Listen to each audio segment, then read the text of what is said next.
How you doing, guys? In this video today, I want to go over how to start an LLC for your rental properties. And as always, if I'm mentioning rental properties, I'm actually talking about slow flips. But for those of you who do regular rental properties, this will still apply for you. I want to go through how to open up your LLC. I want to go through what are the benefits of an LLC, and I want to go through the steps, step by step, of what you need to do to get your LLC completely set up and legal. So before we get going, I want to let you know, as you probably already do, that I am not an attorney and I am also not a CPA. I have had LLCs for 29 years now, just about to hit 30 years, but I am not an attorney or a CPA. So first of all, what is an LLC?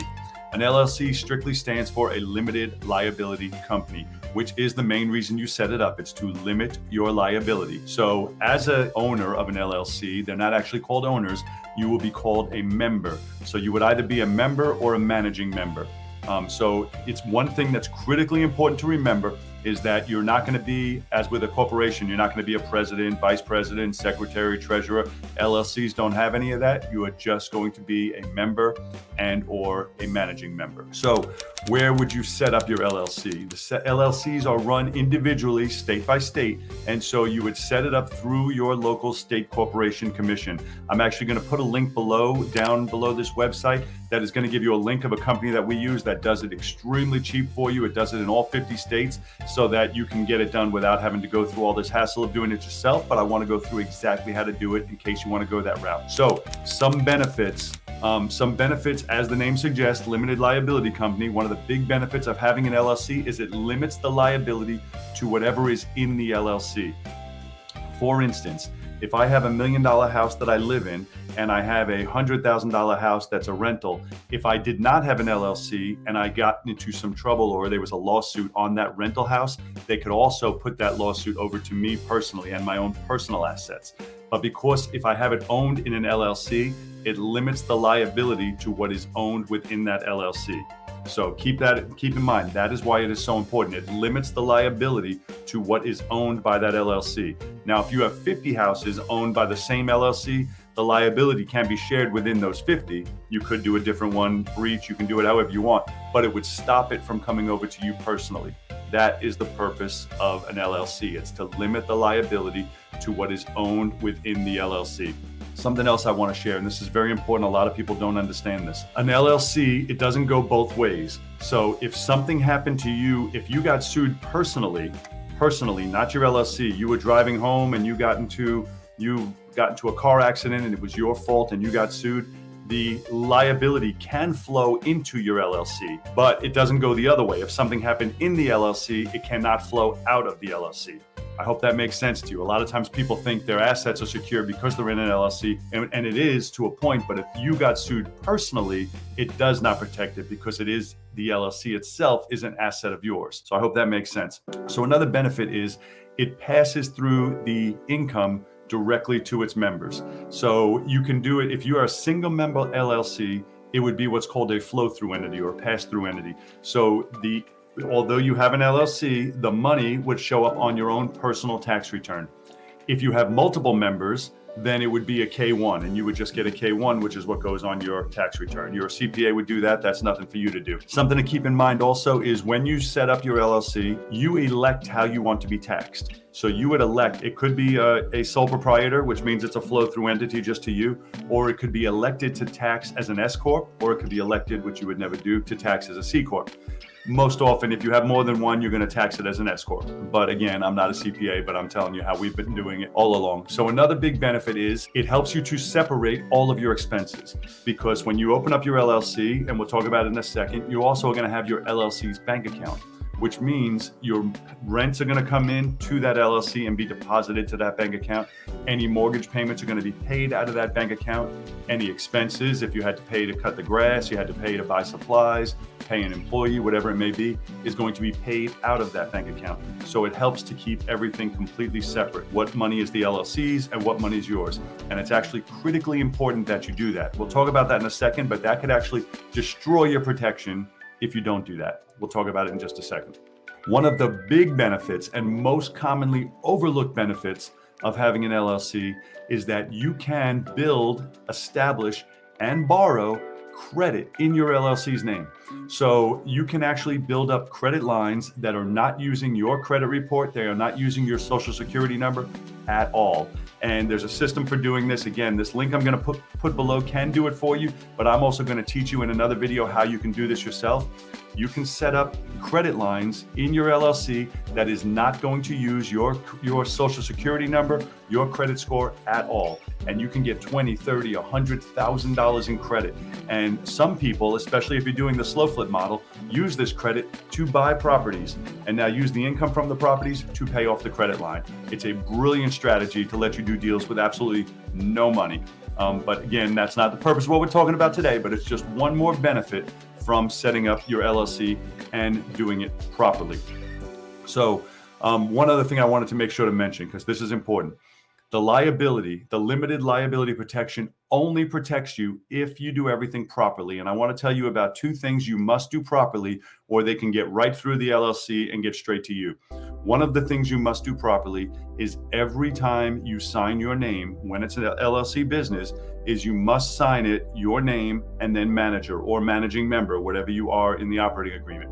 So you're going to sign your name. In my case, it would be Scott Jelinek, managing member. If you do not, and you just sign your name, it could void the protection of the LLC. I know it sounds silly, but that's the way it is. You have to be signing as though you're doing it as a member of the LLC. If you sign it personally, it can go against you personally. The second thing, and this is where most people screw up, is you cannot commingle funds, meaning you can't use the LLC's bank account as your personal bank account. You have to keep the LLC's money separate and your money separate. Now, if the LLC needed money and you have it over here, you can give it to the LLC, but you have to write it up and do it as a loan, put it on the books as a loan, and then when it has the money, it'll pay you back as a loan, or vice versa. If you needed money and the LLC had it, or you can take it as a distribution. But you have to document everything. You can't just use it as a piggy bank and pay your home bills out of the LLC account, or pay your personal stuff, or pay the LLC's bills out of your personal account.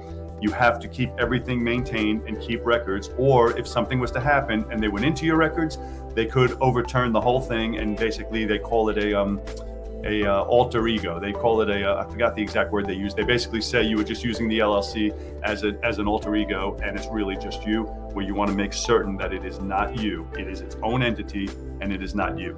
All right, so who should set one up? This is a good question, and I get this all the time from people. They're like, well, do I need my LLC? So the answer is yes and no. So yes, if you're going to buy slow flips, if you're going to buy rental properties, and if you're going to rehab, yes, you do need an LLC. Wholesalers can use them too, but I'm going to tell you who doesn't need it. You do not need it the day you're starting. You do not need it before you've ever done a deal, although it's good to start getting set up. The reason I say you don't need it is because so many people use the getting your LLC thing as a stall tactic so they can check off a box and say they did something, when really what you should be doing is chasing deals, chasing high payoff activities, doing something that moves you toward your goal. The big benefit of an LLC, remember we told you, is limited liability protection, right? Well, if you don't have any assets, you don't have anything really to protect yet. If you have assets, that's a different story. But if you're just starting out and you have no assets, it is not critical that you set it up day one. You can buy a rental, you can buy a slow flip, you can do, well, I wouldn't do a rehab without having an LLC because there's a lot of liability in that. But you can buy a property and then 3 weeks later, a month later, transfer it into your LLC after you get it set up. So don't feel like you need to wait until your LLC is complete till you can start business. Okay, I hope that makes sense, because I've seen a lot of people stall month after month after month just waiting on their LLC, and it is not necessary. So yes, I want you to get an LLC, but I don't think you need to stop doing everything until your LLC comes through. Okay, so, and if you're a rehabber, you definitely want it. If you're a landlord, a slow flipper, you're going to need an LLC that's going to hold your properties. Wholesalers, again, it's good. There's not a lot of liability in wholesalers, but you're still going to want an LLC just to keep everything segmented so you know what you're doing. So a couple steps getting started. So your first step, and although this may sound silly, your first step is going to be to determine the name. And every state is different, and every state will have a website. It's the State Corporation Commission site that you can log in and search names, and it'll show you right away if the name is taken. If it's taken, clearly you can't use that name, right? You can use a variation of it, but you can't use that name. If it's taken in another state, you can still use it in your state. So if you wanted a specific name and it's not available, and it's somebody is using that name in California and you live in Virginia, you still can have that be your LLC name in Virginia. Every state has its own database. Okay.